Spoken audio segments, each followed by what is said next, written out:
All right, welcome to the Padgett discussion group. We have 5 discussions planned right now on different topics, and it's very, very intimidating to be doing this.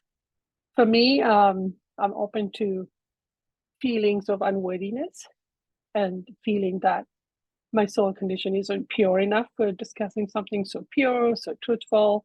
I'm kind of open to that kind of projection, so I'm receiving a bit of pushback on that, but let's just see what happens. Being stubborn has advantages.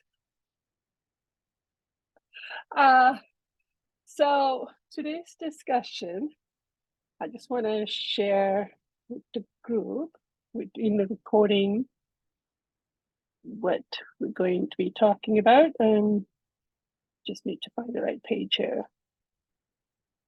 Sorry about that. Let's try again. Okay. So today's message is on the Padgett message that was received 17 September 1916, where Jesus gave his message to James Padgett. So this is the message, and this is the page where the discussion was held. If you go to divinetruth.com, you go to event type, you pick discussions Padgett, and this one was 19th of June 2013. When divine love cannot flow into the soul, there's like a 2.5-hour discussion. So here's my law of attraction.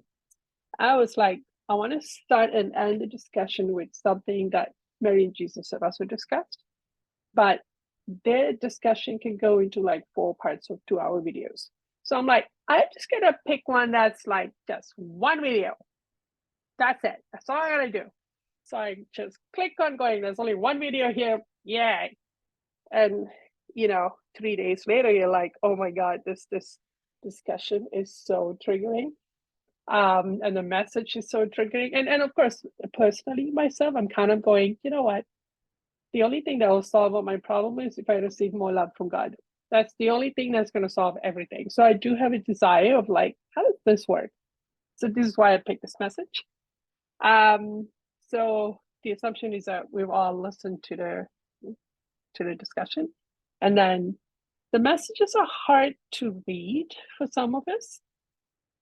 I think it's because it's pure truth, and it's just like you're either just reading in a facade, or if you're letting it hit you sentence by sentence, you're just like pummeled. You're just like, I gotta think about this. What is going on here? That's been my feeling when I look at the messages. What has it been like for you guys overall so far in reading the discussion or watching the video? Jill? Combination of that. So I'll read a little bit and then I'll stop and I'll be like, what did I just read? Yeah. And Yeah. I'll go back. And the same with the video. I'll like watch the video and want to be distracted. So I'll try and do something else. And then I'll be like, what did he just say? What did she Yeah. just say? So, and go back. So Yeah. it's kind of a little bit of both. And when I actually kind of focus in on it, it's a lot. It's like It's a lot. it's changing. And that's kind of what changing for me, changing my perspective, changing my focus. Yeah.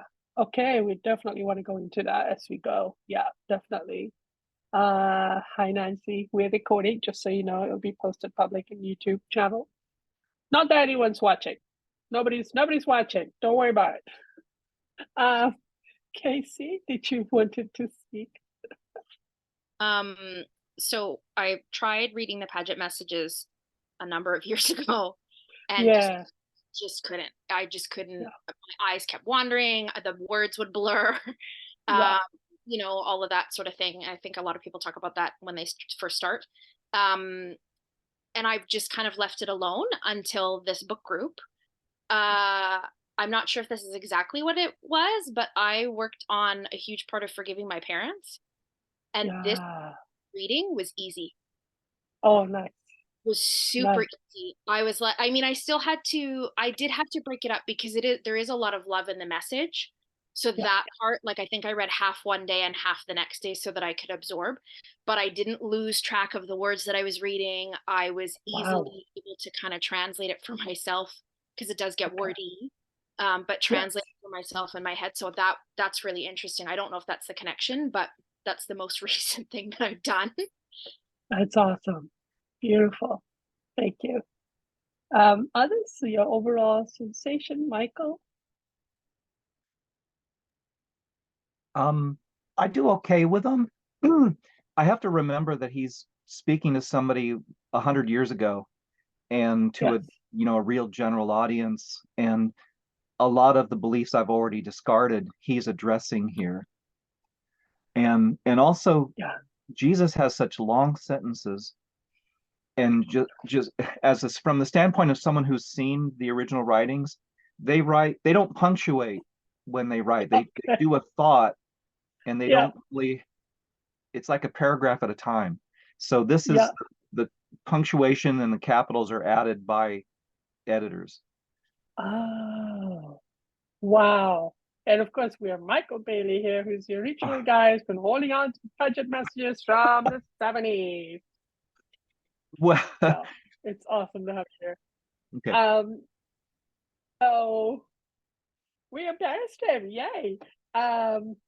Who else? What, like, for me, I've had many like years of like, I can't read this, it's too churchy, anything Christian, oh my God, all of that. And then now, but turns out that was just kind of like the facade, because what I really feel is unworthy, that somebody with my soul condition isn't good enough for something so pure. Like, that's the kind of feeling coming up right now. So we'll see where that takes me. Jess, did you know who? Just Selena and then Jess, or the other way around? Selena? I find like this is probably the third time around for me and of doing some more in depth. And I just every time it's just, oh, did I actually read this? Yeah. That's the way it feels every time, and every time I feel like I could just apply it more to me and my life experience and feel examples in real life, which is cool, rather than this old stuff. I can feel around relevance better Yeah. all the Yeah. time. Yeah. Okay. Thank you. Jess. Oh, Jess is like a newbie. So Jess, what's it like for you? I didn't read it. I watched the video. And so I Okay. still haven't even tried to read any of it. And so I felt like, yay, the video is like a nice soft entry point. But I Yeah. cried so much watching the video. I was so Okay. scared and moved. And I thought that it was like extra special that it had that like whole situation with Mary. And Oh, so and good. so I had so much Oh, like compassion for her and like yes. so I really liked this video overall. I was like, it's two and a So half hours. How good. am I going to get through this? And Yeah. I was into it. And often when I Yeah. watch the videos, I get tired because I don't want to feel about it. But I Okay. was feeling and crying and praying and all that. So I quite, in a weird way, like I'm sitting on my living room floor crying, but I enjoyed it Oh, and wow. realized like I journaled a bit after, and it really triggered like how much of my false belief of unworthiness Yeah. and like how much I don't connect to God because of like what Jesus was saying about like the beliefs that God is like our parents. And I'm like, I intellectually understand that, but I really felt it and realized how unkind I am to myself in Yeah. holding the belief of unworthiness and perpetuate that and treat myself that way. So there was Yeah. a lot of grief around that. But Yeah. then also like a lot of, I want to say warmth around like how like Mary stepped away and cried Yes. and how he didn't like defend her, but he was just honest, like Jesus. But just that it was so beautiful to me, So the whole beautiful. unfolding of that. But it's the reality of this is what it takes. And Mary's been on it step by step by step. And we're all like, yeah, these are the steps coming up for us. What's the block to truth? What's the block to this? What's the block? And until you deal with those blocks, you just can't be this other thing. You just won't find it. And So, she's doing it on camera.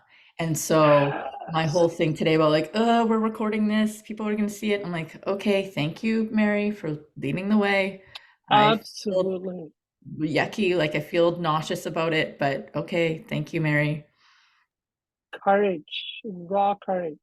Like, yeah, absolutely. Nancy, do you have any thoughts overall on the video and the overall message, what it was like to read or to watch?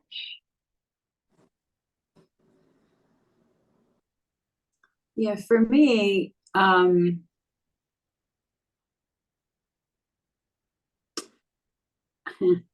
mean, I feel like I was very thankful that it resonated. Nice. And yeah, I mean, instead of it all being just completely just words on paper and like intellectual. And it's overwhelming actually. Okay. Yeah, so but that's really as far as I got. I mean, because there's so much, like you guys, depth to it all. So I wasn't that connected, but I was just thankful, like I said, that it resonated. Absolutely. So, yeah. Good. I've had many evolution with the Padgett Messages over the years. So yeah.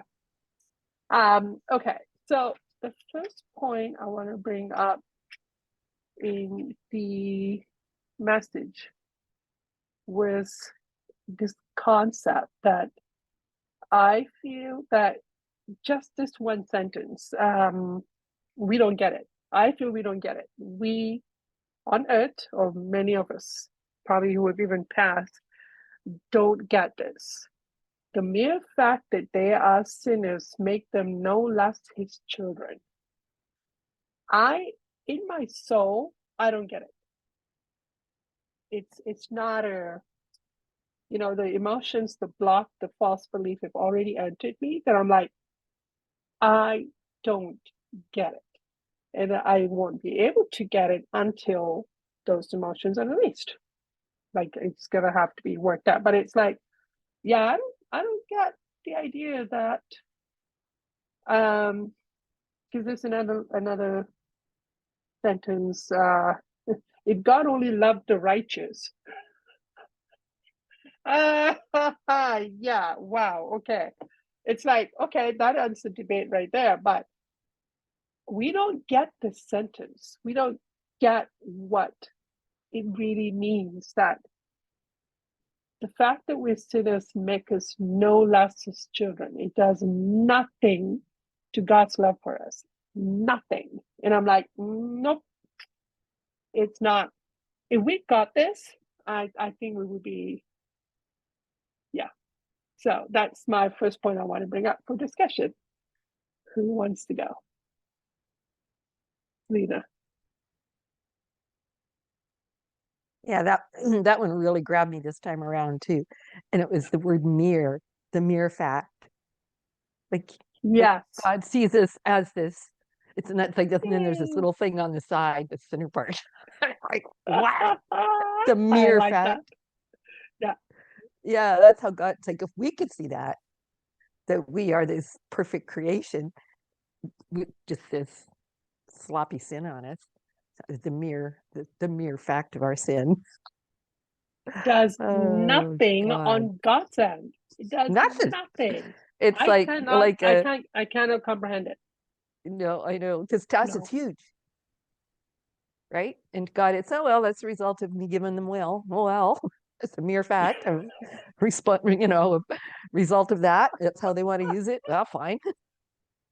But it changes nothing on God's end. No, nothing. I can't fathom it. I want to know who that is. I want to know what that is. I want to know who this being is. I want to know what does it feel like? That's reality. Like, I am like, no clue. Jess? I feel like you do get it a bit. You at Okay. least have an intellectual faith of it, because when we've been in sessions and I've been really ashamed to admit something, Right, you're able to receive that with compassion and right, and then not project judgment, blame, any of that. And so right, in the work that you do, I feel that you practice that. And also when you channel pedophiles and stuff, like when you speak to people who have done the horrible things that have happened to yourself and others, that there must be some part of that in you in right, order to do the work that you do the way that you do it. And so I have an intellectual faith around it because I have witnessed it through you.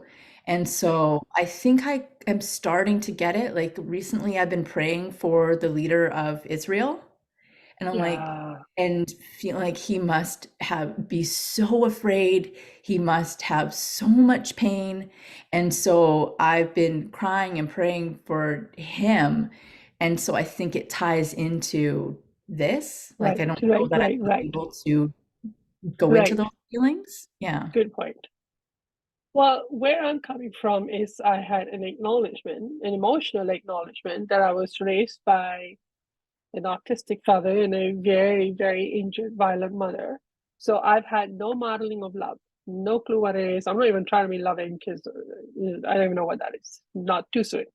So what I have done is I'm saying, I don't know how to. Can my guides come true? So a lot of what happened during session is their feelings coming true because I'm accepting I don't have it. Can you show me? So I'm getting modeling done. So that's why I'm always asking for guides' feelings, God's feelings, because they're now modeling it to me. And then some of those qualities are very attractive to me. And I start to feel like, ooh, can I be like that when I grow up? So there's some feelings, desire and coming from the new modeling I'm watching. So it's very guide oriented, which is still is a wonderful thing because you're getting the feelings.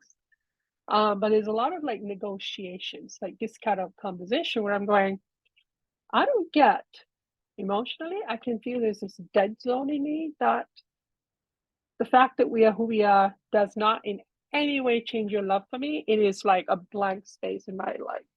What are you talking about? So I'm engaging that conflict so that there's room for truth to enter. But thank you, Jess. I have a desire to watch the elders and learn from them. And then, but a lot of what happened is guides' feelings coming true. Yeah. So thank you. And then, whoever you hang out with, that's who you're going to become. That's just a trick. Who else have thoughts on this concept? Casey? It's interesting, when I was reading it, that wasn't one of the sentences that stood out, but when I was watching the video where Jesus kind of went back into it, and he's like, I made sure that I used the word mirror because I wanted people to understand that it's such a little thing. I have so much problem with that. What? I don't get it. Okay. Yeah. See, I didn't even hear the sentence. Oh, okay. Yeah. I read it and I was like, yeah, okay. Because it was all kind of one big reading in the page for me. And it wasn't one of the sentences, but when he said that, when he specified it in the thing, he really, I don't remember how he did his cadence, but he really emphasized it in the video too, like mirror, the smallest thing. And I was like, yeah. Okay. And it does not change God's love for me. My mind is breaking, which is probably a good thing about that concept. yeah, how? Why? How? Yeah. Others? Jill? I think I glossed over this one as well because I don't remember hearing it or seeing it or reading it or anything or on the video or at Oh all. my God, that's awesome. Exactly. But feeling into it right now, I I'm like, and going back just in the last little bit as far as my feelings towards God, I am I'm starting to have an intellectual understanding that God is my true parent. That's where I'm starting. Yeah, that's But awesome. Yeah. right, but I'm still like, I'm like, okay, you've told me this, but I'm waiting for the punishment. I'm waiting for, Yeah. right? I'm like, yeah, but I've done some bad stuff.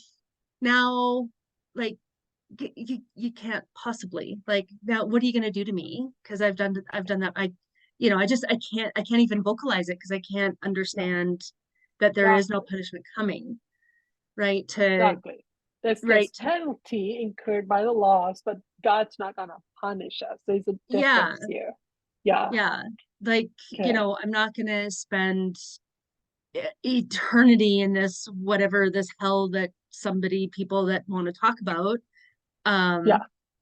That, and but I put myself there. So, but I don't,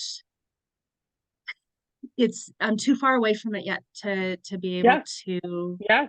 understand that what I've done is a mere aspect of what God thinks of me. Like, Yes. like I two ends of the spectrum right at the moment. Well, and I think the point is to let that sentence hit you, and then you're like, it feels emotionally like I'm calling it a dead zone. I'm like, this is I think all of us are born with the idea that this doesn't make sense. Sorry, hi, welcome Adrian, and it's being recorded.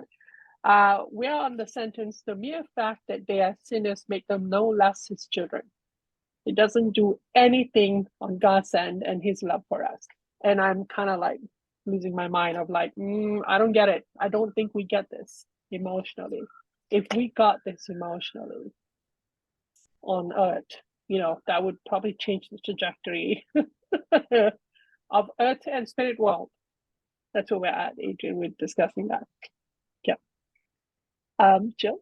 So sorry, I just have one thing to add also to this. That I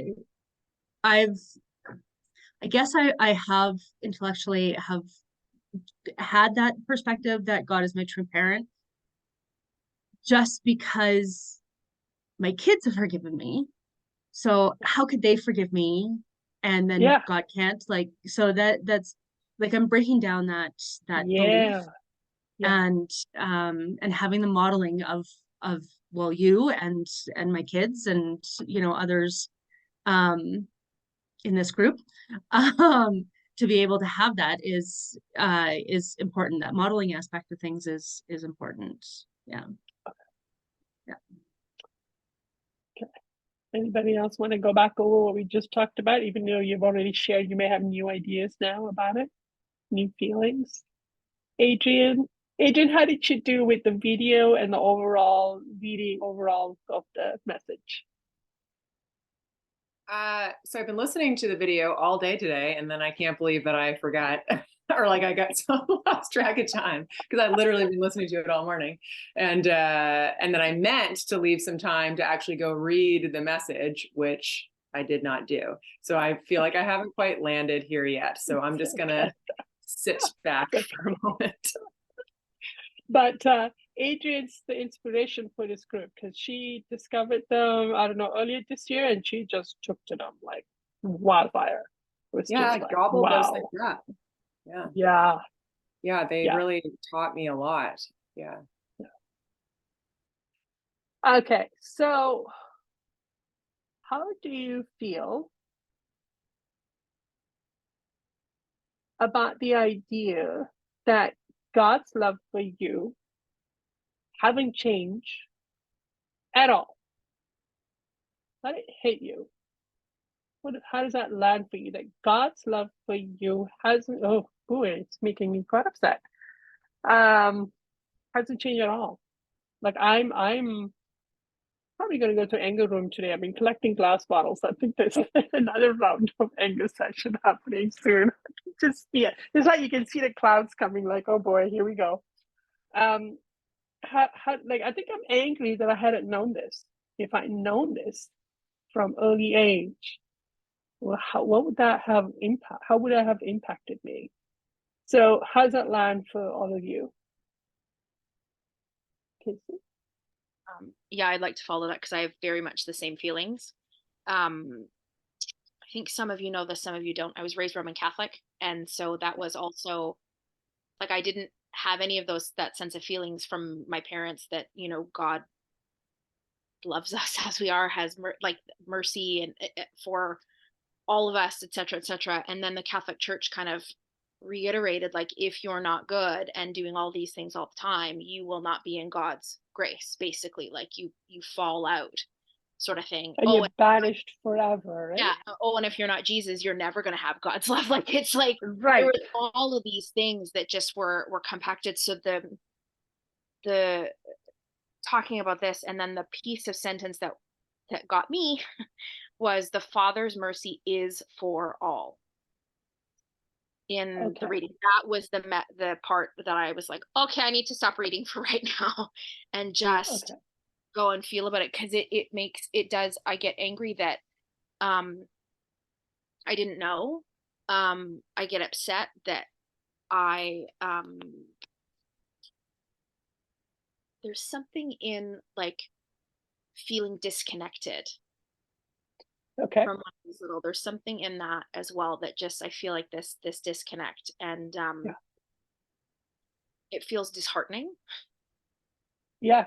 It breaks your heart. Okay, thank you. Others? Jill? Disheartening is probably a really good word for that, because I feel like if I knew this from an early age, I wouldn't have committed the sins that I committed, and it makes me angry. And I've had these conversations with God, or at least I've had me and the punching bag at least have had these conversations. And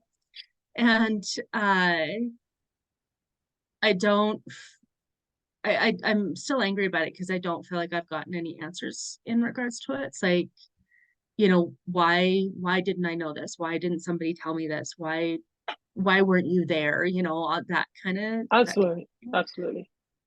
So it's I guess just getting through the grief of not knowing, or of not having God's love right from the start. And to what start, I don't know, but yeah. Exactly. And to turn away, we turn away going, well, now that love is withdrawn, whatever, F you, and we go into rebellion because we're angry and hurt and heartbroken that love was withdrawn by our environment.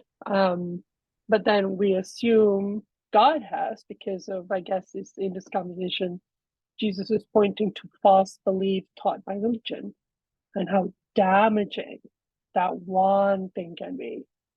So I'm just thinking, right now I'm going, this is like a universal theme going on here. We all come from very different backgrounds, different parts of the world.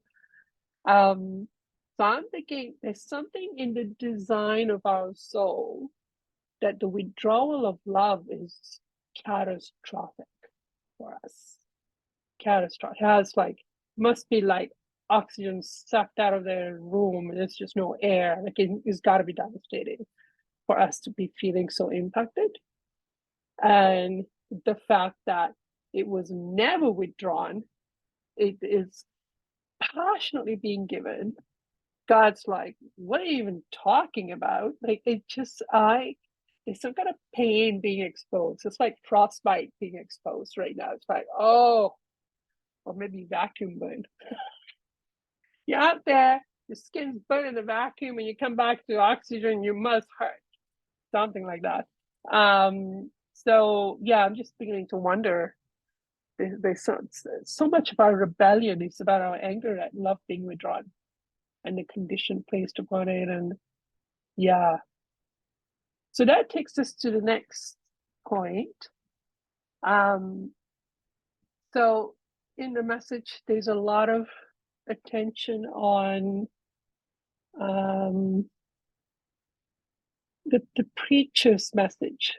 The preacher has received divine love, but his belief and teachings are in harmony.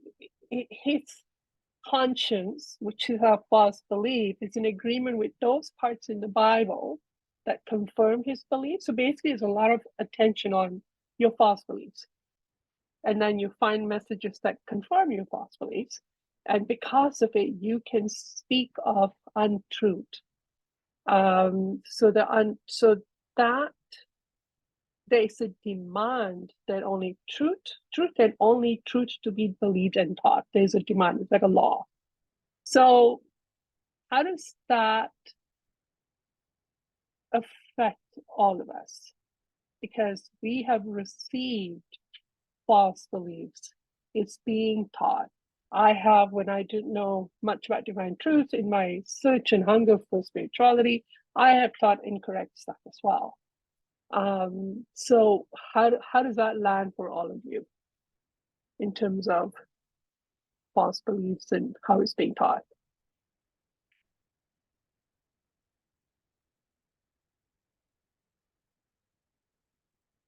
Mm-hmm.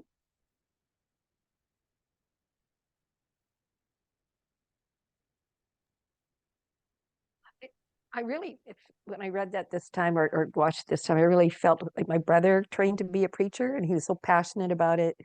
And I find it hard that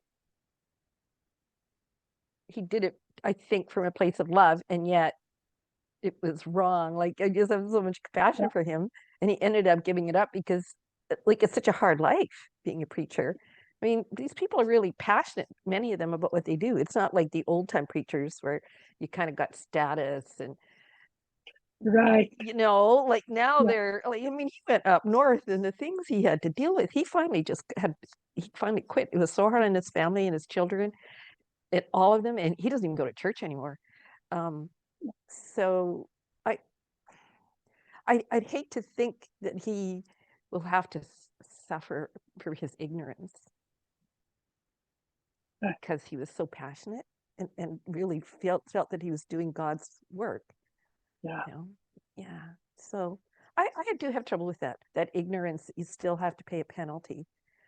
But on the other hand, when we channeled Martin Luther in mediumship group, like you could feel that from him. Okay. That feeling of regret. Yeah. For having taught so many, but he was doing everything he could to reverse that from the spirit world, right? So yeah, it's like, yeah. And he certainly isn't really, well, he's celestial there, so he's he just is great with it. If you get to feel Martin Luther's, he's awesome. That is a moment you would like. I basically went, I will never be like that. That that and look at all the Lutherans there are. I know. Of his worship of God. Like, I mean, of course, his feelings came filtered down to my condition so that I can handle it. And he just worships. Like, it's I tell you all, if you can start to ask your guys questions to receive their feelings, like I've asked many times, how do you feel about receiving God's love all the time? What's it like for you to get God's approval? What's it feel like? What's it feel like? And you receive their experiences, it changes you. And it may inspire you to kind of trigger your own nature going, I think I like to be like that. But anyway, so that is definitely a conflict because we are searching for truth and then we want to share it. And then turns out it's not the truth. It's definitely a conflict. And that law that truth and only truth to be believed and taught. That's the piece that's, yeah. Yeah, and my How does brother, I that don't land think for it? he Go ahead. ever received divine love either. So, because we talked about that oddly enough. Yeah, and he says, well, it doesn't happen for everybody. So he wasn't even really teaching in conflict with having received love. So I'm yeah. feeling something different about your brother. Yeah, I feel like he has received feelings from God. yeah, I don't know if he's received divine love, but he's received. feelings. Yeah, I yeah. I don't know don't that know but he what didn't it's have like. that I great want to say he has. epiphany, the big epiphany people have. I've been reborn. Like, like people have this, like Christians look for this big experience, right? Right. Right. So, He but I feels also know connected. he was loving too in what he was doing, right? Yeah. Yeah. My feeling is that he's probably closer to God than you think. Yeah. Yeah. Just Yeah. a feeling. But then I again, certainly know from how he lives his life. I certainly see that expressed. Yeah.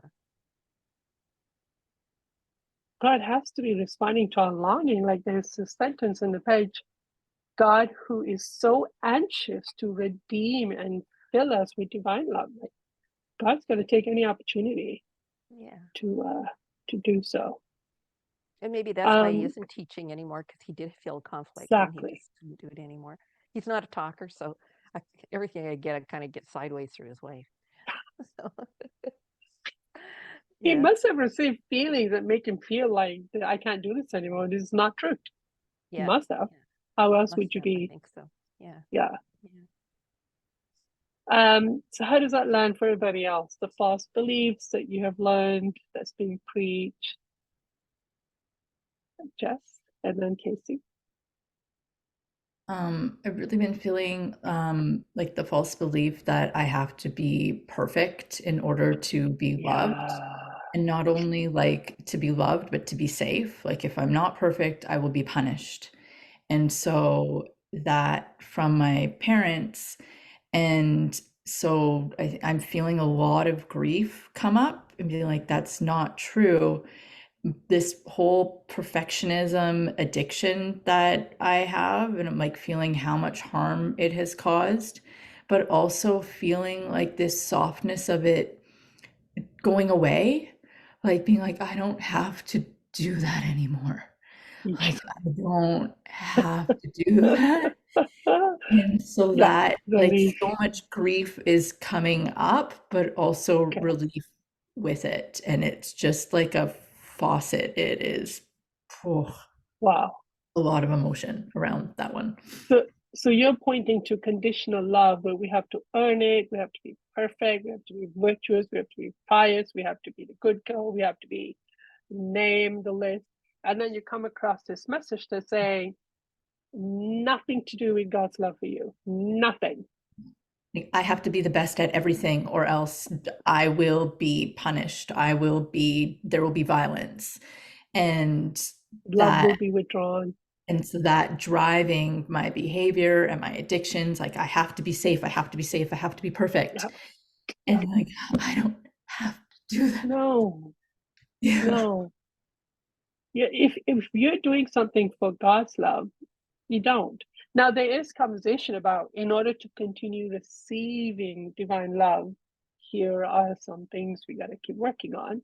That's there, but that's on the inside. That's us opening it in on the inside, not from the outside coming in, if you want to say God is on the outside.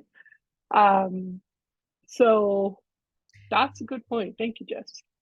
In this weird, like convoluted way of being like, in my perfectionism addiction, I'm rejecting God, which those two sentences don't like make sense on their own, but I'm like, oh, so while I'm doing this, I am actively rejecting God's love.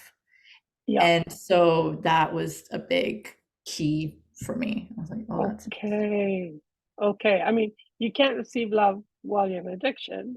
because addiction is a lie and you're not in your emotions. But then it's driven by the fact when you are saying, well, someday when I'm perfect, or I think Casey's word was someday when I'm good enough to earn God's love, then I can receive, is you rejecting. Even though you think you're out there trying to earn it, as you mentioned, just that's you rejecting. Because the idea that it's been given anyway, yeah, I think I'm getting angrier by the minute. I think there's something there coming up. Go ahead, Casey. And I also just add to that too, something else that Jesus said in the video, that we're not only rejecting God, we're rejecting ourselves. Oh, okay. Yeah. Which was Okay. like, well, okay. We're just Okay. gonna layer it all on. Yeah. And Yes. and then that brought me to how unkind I've been treating myself Yeah. and all that pain. But then towards the end of the video, and maybe I'm skipping ahead a little bit, but Mary or Jesus, they say that redemption is inevitable because of all of God's laws, like they're made that way. And I was like, what? And because I'm like, Yeah. I will never be good enough. Like, there's so many addictions, there's so much Yeah. sin. When, like, will that ever happen? Yeah. Like, this hopelessness. And then I Yeah. was like, right, time is just a construct of our human condition. Like, it Yeah. doesn't really matter, and that it is inevitable. That landed, and then I started to Okay. think about that. I'm like, Okay. okay, so I don't need to be perfect right now, but also that perfection is inevitable. What? Yes. What? Yes. You're the evil made perfect. Cut it out. Kind of thing. Like I'm telling myself, you already have value. Drop it. You already have worth. Drop it. So I'm kind of setting up. I'm finally at the end of my own tantrum, being mad about not getting something I already have. It's a little ridiculous. So that's my way of saying, just cut it out. But what's the interesting how we were watching the video, different parts of the talk caught our attention. Mine was when Jesus went really with Mary, no, hold up, no, hold up. That detailing part of the false belief inside of you that you have to remove. The false belief inside of you that even if you receive divine love, you're still attacking people, you're still judging people, and just like recoiling, going, oh, okay, I'm willing to see this now. Show me. So that piece landed for me, that you still have to go hunt for all the false belief you have inside of you. You got to get rid of it because that's your creation. Really, that bit landed for me because I'm like, all I need to do is receive God's love and I'm on my way. Can we just get there, please? Just can this get simpler? And to hear this message going, nope, ask for divine love, keep cleaning up the mess. Got it. I have to hunt it down, get in there and hunt it. Hunt those false beliefs. They will create a mess. That was kind of that landed for me. Yeah. Jess? And then isn't that like, if that's really from humility, then that's a prayer. And so then Right. law of attraction will then start to help you. So yes, you're hunting, but then Yeah. like if that Oh, is yeah. actually your desire, law of attraction will help you with that. Absolutely. It's like a spiritual stalker where you step back a little bit behind yourself and you see the law of attraction and you feel your emotions come up and you're like, oh, there you are, found you. So it's that kind of stalking. We're like, there's the feeling. And then to quote Casey, you got to then pull over and love them. Sorry, this was something that happened in September retreat about Casey's frustration with bad drivers breaking God's laws. And the new resolution was, and I will pull over and love them, or something like that. Oh my God. So yeah, Selena, go ahead. After I listened to this one this morning, I have my Padgett group that I do on Tuesday, and so we're going through a next bunch like they did a few years later on how to receive divine love, right? Yes. Yes, yes. And the third one, and when I don't know how I ever missed this before, but what the first thing Jesus ever said to me in person was Okay. at the assistance group, I can feel that you received divine love. And I knew that I had, but that confirmation was pretty high. Anyway, Okay. in that third set of that how to receive divine love in the Padgett Messages and from 1917, I believe it is. It says in there, if you have received divine love, you won't be, because this has been a huge fear for me. And I didn't realize what a huge fear it was until he said that if you have received divine love, you won't be left behind. Like when God closes the gates of heaven, because that's always really bothered me. Ah, Once you receive okay. divine love, you're in. Okay. Like God You won't will leave get you on through. the other side. Okay. I Wow. was just like crying. Oh my God. Wow. I've always Wow. been so afraid of that. Not without But really again, look realizing at it. that. I can just feel as you speak, is that concept of, what is that, Armageddon or something, where the Yeah, true will be taken and the rest will be what, rejected or left exactly. And I'm going to be behind left or behind on the other side ooh, forever. ugh. Shit. Okay. I'm gonna have So to maybe, release those. yeah, Wrap. it's good to release that. But just hearing him say that was like, oh, I think I'm going to be okay. Yeah. Yeah. Yeah. Jess? I'm confused about that, like the gates of heaven and all that. Like Yeah, all yeah.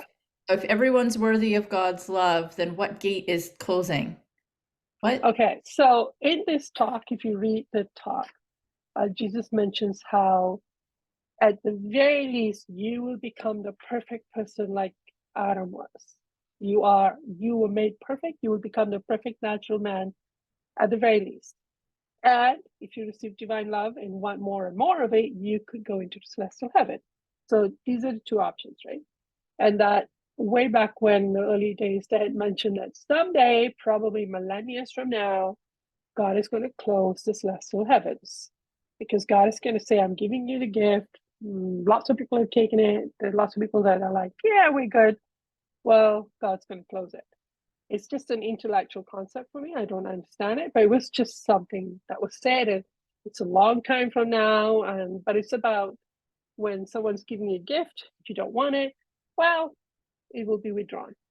But that if you have received divine love at some point, however slow you're progressing, going through it, Lena is saying you will be able to enter the celestial heaven. But I think all of us here are probably going to be good to go by then, whenever that is. I have no idea. I don't have any truth about that to talk about it comfortably. Yeah. Okay, so let's not get off topic. So let's continue on with false belief interferes with more inflow of divine love. Or if there was another statement that jumped out at you, please feel free to bring that up. I just wanted to have some kind of a discussion point at what stood out for me. But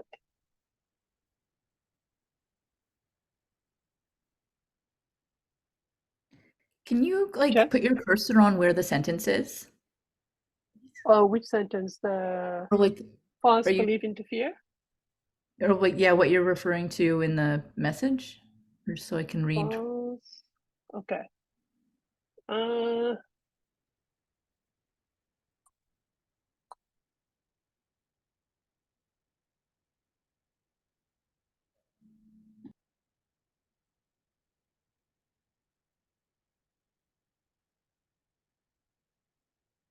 I cannot find it now. Okay, don't worry about it. I'll have to go back Probably and it's, read it. I think it's deplorable that such belief and such declaration should exist and continue to be made. And he spoke about it quite a bit, that false belief will stop the further inflow of divine love. You have to find it, you have to remove it. Yeah. So did you guys catch that when you were listening to the recording? It's very interesting how we all caught on to different parts of the talk. Do you have another one that you wish to speak of? The sentence. Anything here?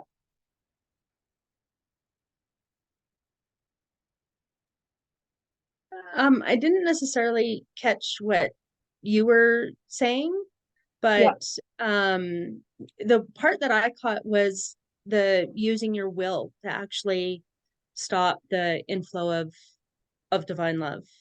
Okay. Yeah. So, I mean, Yeah. fear is part of that, but you're using your will to stop the inflow of love. Yeah. Okay. And what are some of the will choices that are driving that? Well, of course, I think fear are part of that for sure. Yeah. But not wanting to let go of your false beliefs, not wanting to let go that God is not your parent, right? You know, to have that false belief. Yeah. The anger that God is punishing you, God wasn't there for you. Like, I mean, we have the anger, we gotta remove the emotion, and I guess that's a false belief. If I feel that God abandoned me, then that's now a false belief emotion that is going to stop more love coming in. So I do need to remove the feeling and make room for, because as I felt that, I started to start asking, I'm like, God, were you there for me? Can you show me? Can you change my mind, please? So I remember going into that intense conflict of like, I want to know, change my mind, please. So that would be the removal of false belief and truth being able to come in. So then obviously I will be open to receiving love around that issue. I'm guessing. What other false belief can we have?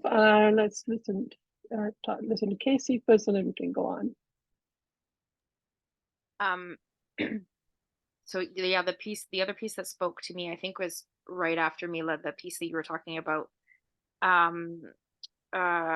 It's the paragraph that starts, but all this shows the power and blindness of belief, blah blah blah blah. The bit that rang true for me is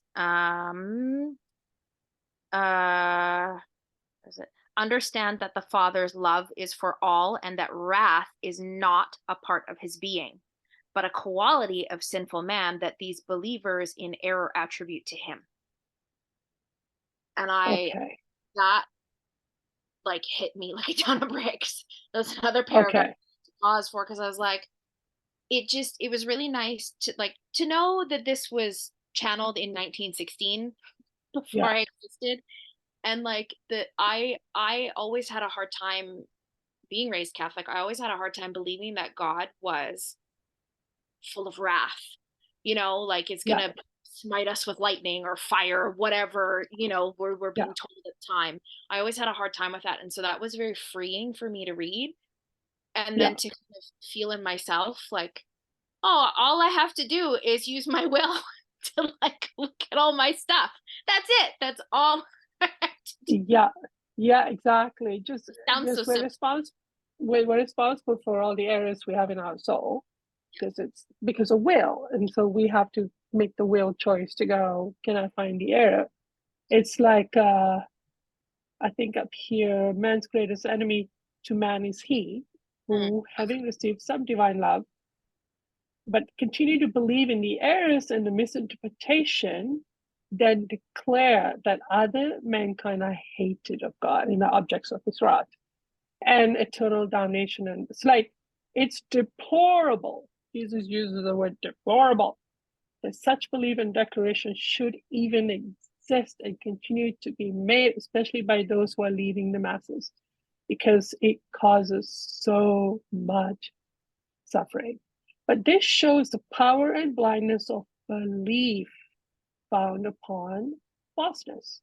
So this is, the false beliefs have a lot of power. Has a lot of power. And if you're in a position of leadership and teaching, this false belief really make a mess. Like I felt like what I really heard was false belief based on lies really got to be pulled out. You got to find them, you got to remove them. They're dangerous. And that's what I felt like Jesus basically said. He said dangerous. And this is a dangerous thing. Well, and this, doing mediumship, right? We have so much of our conversation with spirits and spirit world It's about some lies they're still living in. There is no afterlife. There is nothing better. There is no forgiveness. Nothing's going to change for me. Yeah. So what more false beliefs do we have in us that is going to block us, is blocking us from receiving divine love or more divine love? What do you guys feel you have inside of you? Adrian, any thoughts? What false beliefs do I still have in me? Like, I don't even know. I don't know. I feel like, I don't know. I feel like there's something, I'm not here right now. Sorry. No worries. We can have feelings that God's not interested in me because I can't see God's involvement. I can't see that God's engaged. I can't see that God's making all these efforts to bring truth to me, to assist me. Like, we can't see it, or we choose not to see it because nobody told us we can, maybe. I have been praying. I'm like, God, I want to feel that you're engaged in my life every day. I want to feel it. Show me. Because then that will help me change my mind about God being distant and uninterested or incapable of doing anything about my situation. So that's a false belief right there. What other false belief can we have? Jill? Michael, can see. A false belief that is, if I become God reliant, I also need to be poor. I need to give up everything. I know. Yes. Yes. Okay. That's a good one. Thank you. Michael? My takeaway from the Padgett messages was, like from years ago, was pray for divine love. This is what transforms you and makes you an angel and takes you to heaven. And I thought that was all it really needed, just pray. And so I had the false belief that it was that simple and I didn't have to make other changes or have other desires in my life. And then because I didn't receive divine love, and I didn't realize I was not following the formula, I think I began to have a false belief that it was difficult to receive, and that, well, I didn't need to get it now because I'll just deal with it later when I'm in the spirit world and it's in my face. So that led to another false belief. Okay. Is there a feeling that, but I ask but you didn't give it to me? What kind of feeling would that create in you? I did pray for divine love, but I feel like I didn't get any. I never felt close to God. I never felt like God heard me. God always felt distant. Yeah. Like way up there. Yeah, that's it. Yeah. And I couldn't ask questions. I couldn't get answers. I didn't believe I could ask questions and get answers. And See, one false belief right there. How did that belief enter us? You can't ask God questions. God doesn't answer. One false belief right there. Look at how much that has done for you compared to Jesus when he was born. That feeling didn't enter him. And what did he do? He engaged. Talk to God all day, yada, yada, yada, yada, yada, like, and not just talk, but engagement. One false belief right there. I don't talk to God because God won't talk back. I didn't know I could talk to God. That's a false belief. It got to us somehow, some religion, some cultural beliefs. That's false. Yeah. I was Catholic too, like Casey, and I believed you say your prayers, you sing, and you confess, and that gets you there.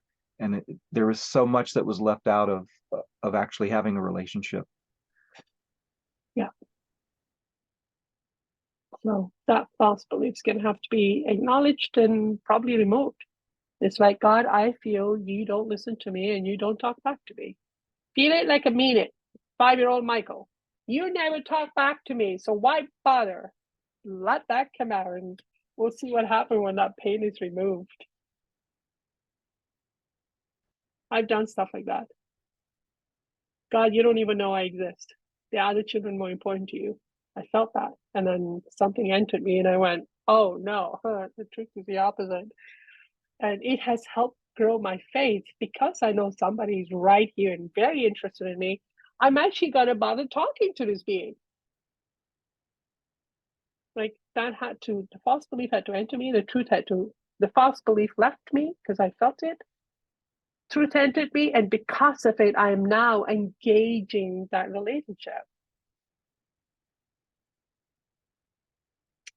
Yeah, good You one. you just modeled for me what you asked the guides to do for you. So you like modeling the feeling of getting into it, and that's I've got to take it from thinking about it to feeling the hurt and disappointment, dressing it with emotion to give it flesh and make it real. Absolutely. Absolutely. Feeling like you mean it. It helps. Thank you. And was it Casey? Yeah. Mine was pretty similar to Jill's. It's that I won't be taken care of. I won't be taken care of. Mine is God won't come true for me. Ooh, even saying it hurts. My right lung, my right ribs are hurting. Just saying that. Liver too. So, okay, what are the false beliefs? Nancy, can you identify some? Yeah, what came up for me is something about like I have to earn it. Yeah. Feel that. Feel it. Like feel it, God, I'm trying to earn your love. And this is what I'm doing to earn your love. Why is it still not enough for you? What else do I need to do? How come this isn't enough? Look what I've done. Oh, yeah, just getting that. Yeah, that's a good one. So that's the thing. The false belief is we can earn it. We can earn it. We can become good enough for it. This is how our parents use this concept to make us behave to meet their addiction so that we can be controlled or something, address the fears. But now the idea that we have to earn it when actually nothing of who we are ever changes what God is doing, which is passionately loving us. It's wow, like I feel like if we could emotionally get this, even if only 1 million people on earth get this emotionally, I could be a tipping point on the planet right there. That there's something wrong with the concept of having to earn something that's already been given because you can do no wrong to God's eyes in terms of earning love or love being withdrawn. There's the concept of love being withdrawn. There's concept of earning love. And then I went to facade. I don't even need love. I'm good. And it's just what a mess. What else are you take away from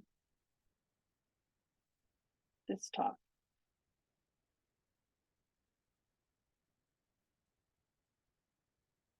Jess? I just like in the last question was thinking like what is divine love? How do I know if I've received it? I know. And so Good question. you guys have talked about this formula and like where's that formula and Okay. where do I find that? But in Okay. my question of like what is divine love? How do I know if I've received it? I'm like, okay, I've been processing the perfectionism addiction, so I'm actively rejecting it. So Yeah. probably Yeah. haven't received it. But then realizing, but my prayers get answered and my life keeps getting better. And I'm Right. like, is that divine love? I have no idea. And so, Yeah. but then I just realized like one of my false beliefs, I think like I measure God's love by how much I receive. And so it's like, oh, I only talk to God when I want something. And I was like, Right. oh, and I only have this relationship when I want something as opposed to And yet God will not withdraw a love from you just because you only ask when you want something. Do you see that? Mhm. There's no Right. And penalty it's for like it. that's okay for the time being, apparently. But I Yeah. realized like it's projecting that belief around my parents where I only went to them if I really had to, because Yeah. otherwise they weren't safe. And so it was like, okay, Yeah. I only go to them if I need something. I'm like, Yeah. oh, I'm doing that with God. And Yeah. so I could have so much more of a relationship if I let go Yeah. of that false belief. But Well, that's start with, God, are you safe?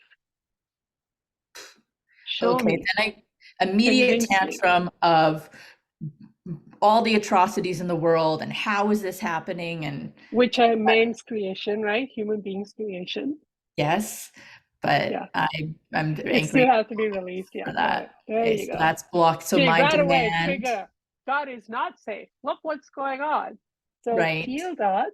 Feel Uh-huh. that. See, right away, you're like, why would you have a relationship with somebody who's not safe? Like, so yeah, no, you're not going to have a relationship with God who's not safe. That's the Okay, feeling. The false belief has to be false belief. released. God, I believe you're not safe. I'm Mm. gonna feel about it. I'm gonna create my PowerPoint with 200 points on why I believe so, and I'm gonna work through it each one by one, and then God start to correct it, and then the feeling enters you, and you're like, "Oh yeah, no, you're right. No, that's nothing to do with you. Got it." It's such a relief to get all those points removed. Okay, so if I go into all those points, just like, Yeah. yes, okay, they're not true, but allow myself to Oh yeah. feel all the reasons why Intellectually, it's yeah. not true. So you're willing to hold the space for this is probably wrong. I look forward to the truth, but then emotionally, you do believe it because you're living in it. You're coming from it. Yes, I love that. This is probably wrong. I look forward to the truth. I have to say, God, I'm mad at you again. I'll be right back. Oh, I love that. Thank you. So bad. It's like, I'm probably going to regret this letter. We already know I'm going to repent for this after, but fine, let's get this out. So yeah, it gets interesting. There was something else. Oh yes, in mediumship, if you watch some of the mediumship, actually, if you watch the mediumship Jesus did on the Holocaust, that was if you go to Other Truth, you go to mediumship, you go right to the bottom. It's somewhere way down the page. In it, Jesus demonstrates the prayer. God, if you exist and if you love me, can I have some love? Like there's some prayers, and then the spirit started to have experiences. Like he will demonstrate the prayers. And if you watch the one mediumship he does with children, those are the best. Because he will tell the children, this is how you pray. This is how you ask for God's love. Say this. So you get those prayers. So you said on the bottom of what page? The Holocaust one? The mediumship, no, to find the Holocaust talk, hold on, let me just actually take you there. Oh my goodness. So, okay, Divine Truth page. Event type, I go to mediumship. Okay. All the way to the bottom, almost. I mean, most of mediumship will have that, but the one for the Holocaust survivors, victims were so emotional because it spoke to 3 different groups, the man, the woman, and then the Is it labeled children. Holocaust? Like I'll see the word Holocaust if I look there? Yes. Okay, cool. Oh, I Thank think you. it's only right there, 3rd of September, 2011. Jesus helped Jewish Holocaust trauma survivors. I'm It's only audio, seeing half it's the 3 page. hours. It's cut off, but Oh, you said just tell me the date again, please. 3rd of September, 2011. Okay. In mediumship, it's probably the bottom 1/3. And it's a 3-hour audio where you have Peter and Mary channeling at the same time. And Who's Jesus Peter? speaking to them. He's a medium. I don't know, Selena, I don't know the backstory. He's very mediumistic. Michael may know about Peter. He's working through stuff with something. I don't know the backstory for Peter. Okay. Thank He you was- so much. That I think will be what I need right now. Incredible. He was Eloisa's husband. Oh, yes, that Peter. Oh my God, he's so mediumistic. Yes. Yeah, absolutely. Jill. Sorry not to dwell on this, but I'm on the event type mediumship. Yeah. And it goes, now I haven't looked at the dates, but it goes from October 2011 to August of 2011. There's no, I don't see a September one in there. Okay.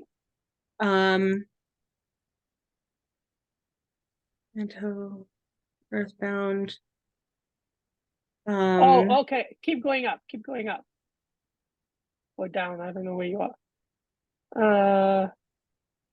I'm looking right at it. 3rd of September. You know what? Just go to event year and then go to 2011 and then go to, what month was that again? September. September. Then just go to September.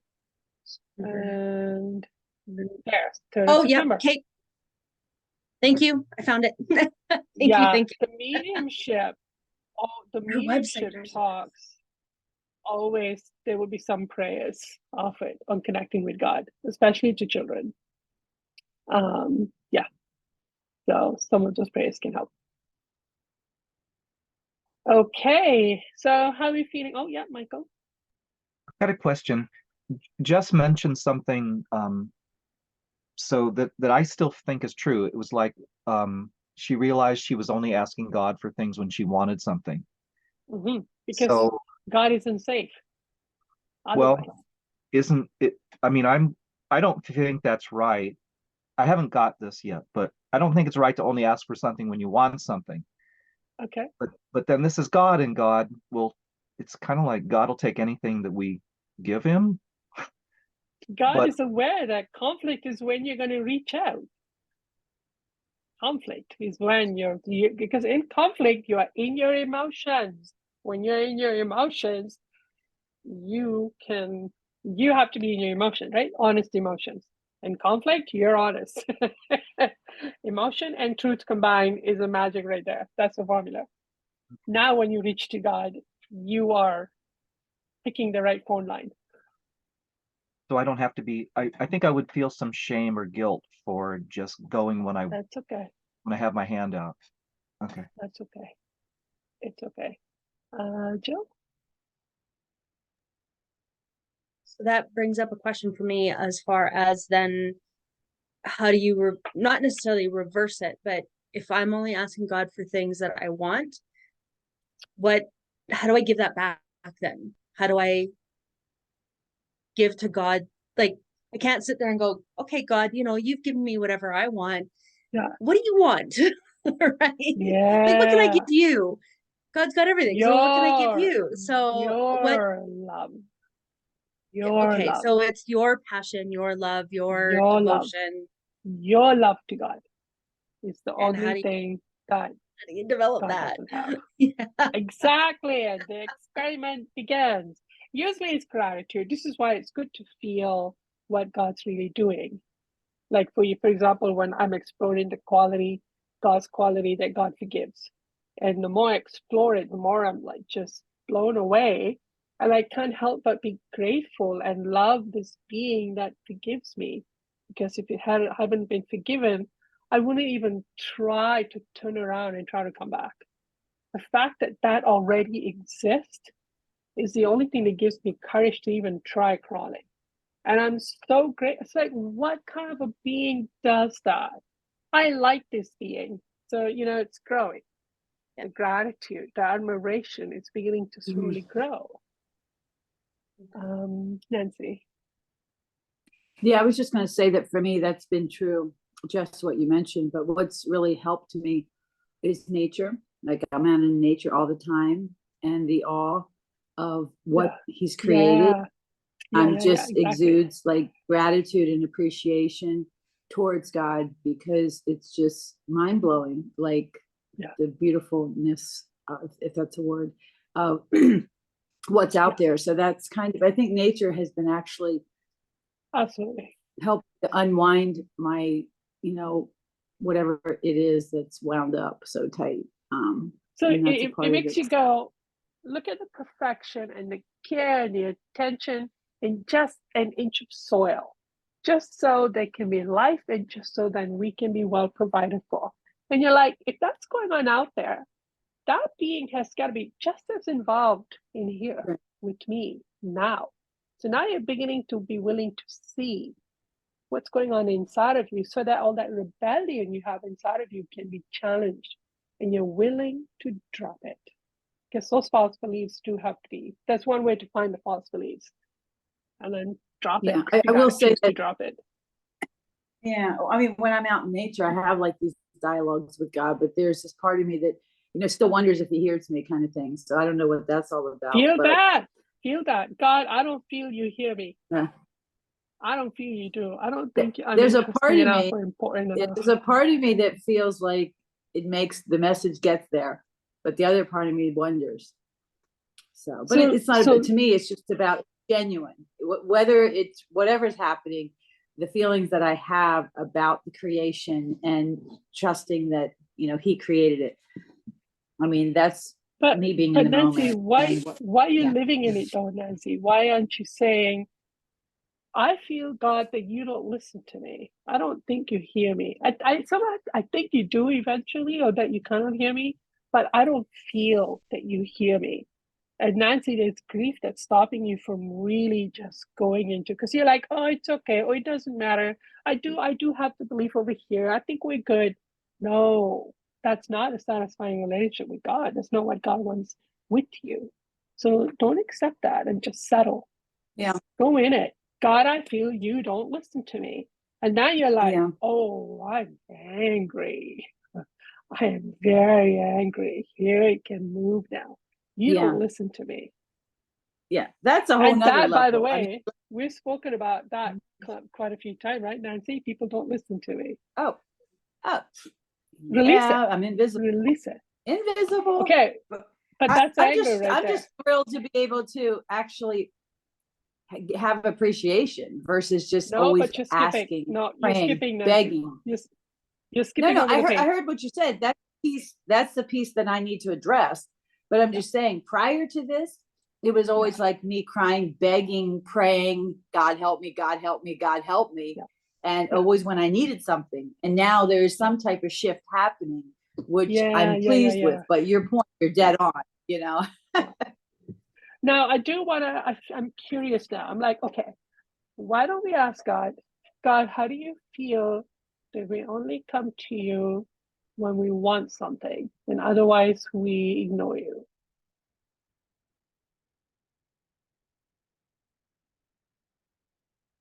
God loves it. There's this feeling of, because in that moment, there's communion, there's this contact between my emotional desire and God's feelings. There's a contact, and God loves it. Like that's just briefly what I got in a small way, was this pleasure to have that contact. Pleasure, appreciation, just delight. That's the feeling I got back. So, okay. All right. So I feel like we made a start at trying to figure out how to work through Padgett Messages today. And the next talk in 2 weeks would be on some kind of soulmate talk. So there are a couple of talks that we have narrowed down. I've narrowed down. I'll send it out to everyone. And this time we have no video to refer on. So we're going to have to get in there and kind of really hash it out, like really get feisty, get grumpy, ask the question, write it up, and then let's see how far we get in our discussion next time. Casey? You're still recording that one though, yes? Oh, yeah. Okay, perfect, thanks. Because I'll miss it, unfortunately. But yes, no, they are being recorded. Yeah, okay, thanks. I think us struggling through this work helps other people. It's the struggle that has the beauty. Okay, Michael, how you doing? When you said to ask that question,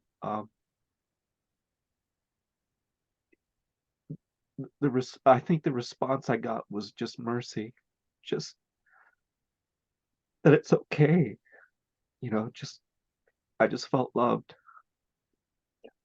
And what had preceded that was when I first asked the question, how does God feel? I felt a little bit of a release, right? Right. And it makes me wonder, well, is this God's love? Is this divine love? Because I have felt love in my, 60 years. I felt love come like a thunderbolt, and Right. that's divine love. But when Yeah. when it just comes kind of like and makes you feel loved and like I don't know if that's still God's love, divine love, or is it released? I don't know. Yeah. And I don't really know if it matters. And I'm thinking I'm thinking too much. Yeah. And then, but it opened me to feel more. Exactly. I will take any feelings from any guides or God, any crack they can find, go in there. It's like a power stream jet cracking through little holes in the cement. I'll take it. I do it on purpose just to get that point of reference. So usually the feelings come to me stronger. I feel like today when I asked that question, it was probably this like, wait, you can't just ask that. There was a bit of a pushback. So I had to be like, no, I usually get feelings from God and I insist I'm gonna wait till something happens. So there was that faith that kicks in to allow the movement of the emotion to come in. So I think we all gotten stirred up today around like a personal relationship with God. Wait a minute. So that's good. And then we can work through it. Mike. The nuance for me was it's not that I got God's feeling about the question, but I got a healing of the injury in me that made me ask. Just that was the difference. Okay. Okay. Well, that Selena and then Jess.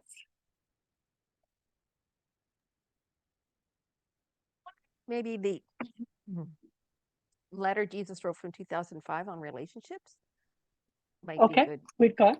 Really? 2005? Yeah. I was just reading it last night. 2005 relation with God. Okay, I will look for it. Have a look at so that that's one. a vote. In terms of, because that's a vote. Yeah, that's a vote because there was something in there that really hit me. Yeah, about soulmates. Okay. Yeah.